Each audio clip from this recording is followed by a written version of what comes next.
আমার মালিক আমার এলাকার মানুষ, আমার দায় আমার এলাকার মানুষের কাছে।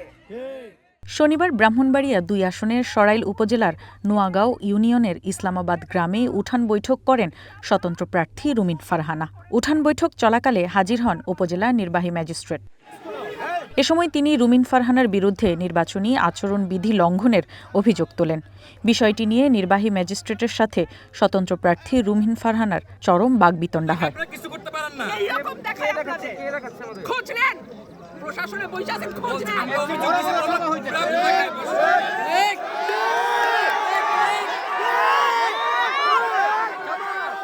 ঘটনার প্রেক্ষিতে রোববার জেলা প্রশাসককে রুমিন ফারহানার বিরুদ্ধে নির্বাচনী আচরণবিধি ভঙ্গের অভিযোগে ব্যবস্থা নেয়ার জন্য চিঠি দেন উপজেলা নির্বাহী কর্মকর্তা। চিঠিতে উল্লেখ করা হয়, দায়িত্বে থাকা নির্বাহী হাকিমকে রুমিন ফারহানা হুমকি দিয়েছেন। চিঠিতে আরও উল্লেখ করা হয়, ঘটনার সময় উপস্থিত জনতাকে খেপিয়ে মব সৃষ্টি করেন রুমিন।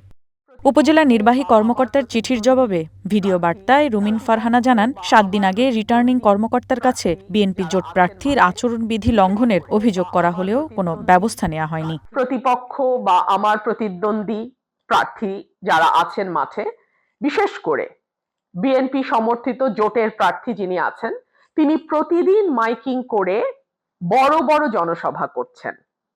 তার ফাইলও সংযুক্ত করে আমরা সরকারি দপ্তরে জমা দিচ্ছি।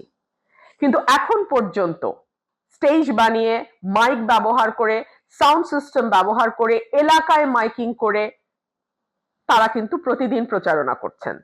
এখন পর্যন্ত তাদের ব্যাপারে ন্যূনতম কোনো পদক্ষেপ নেবার সাহস আমরা কিন্তু দেখি নাই। রিটার্নিং কর্মকর্তা গোপনীয়তা রক্ষায় ব্যর্থ। তিনি ভোটারদের অধিকার কিভাবে রক্ষা করবেন এমন প্রশ্ন তুলেন স্বতন্ত্র এই প্রার্থী। এই চিঠিটি তো দাপ্তরিক চিঠি, এটি সরকারের অত্যন্ত গুরুত্বপূর্ণ যেই অফিস, উপজেলা নির্বাহী কর্মকর্তার অফিস, এবং চিঠিটি লিখেছেন উপজেলা নির্বাহী কর্মকর্তা বা ইউএনও। তার এই চিঠি সোশ্যাল মিডিয়াতে একদিনের মধ্যে ভাইরাল হয়ে গেছে।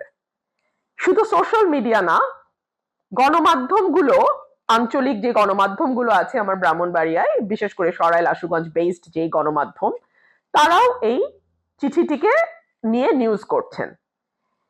ইউনো সাহেব ২৪ ঘন্টাও তার দপ্তরের দাপ্তরিক চিঠির গোপনীয়তা রক্ষা করতে পারেন নাই। তার দাবি, ম্যাজিস্ট্রেটকে বৃদ্ধাঙ্গুলি দেখানোর বিষয়টি ভুলভাবে উপস্থাপন করা হয়েছে। সেই বৃদ্ধাঙ্গুলির ব্যাপারটা হচ্ছে, উপজেলা বিএনপির, আশুগঞ্জ উপজেলা বিএনপির সাধারণ সম্পাদক, তিনি একটি জনসভায় স্টেজ করে মাইক ব্যবহার করে জনসভায় তিনি এইরকম বৃদ্ধাঙ্গুলি দেখিয়েছিলেন ম্যাজিস্ট্রেটের গাড়িতে।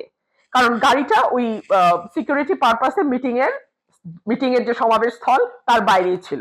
তো সেটাই আমি দেখেছিলাম যে ওনারা যে আপনাদেরকে বৃদ্ধাঙ্গুলি দেখান, বলেন ম্যাজিস্ট্রেট কিছু করতে পারে না, আমাদের কিচ্ছু করতে পারবে না, সত্যি তো আপনারা কিছু করতে পারছেন না।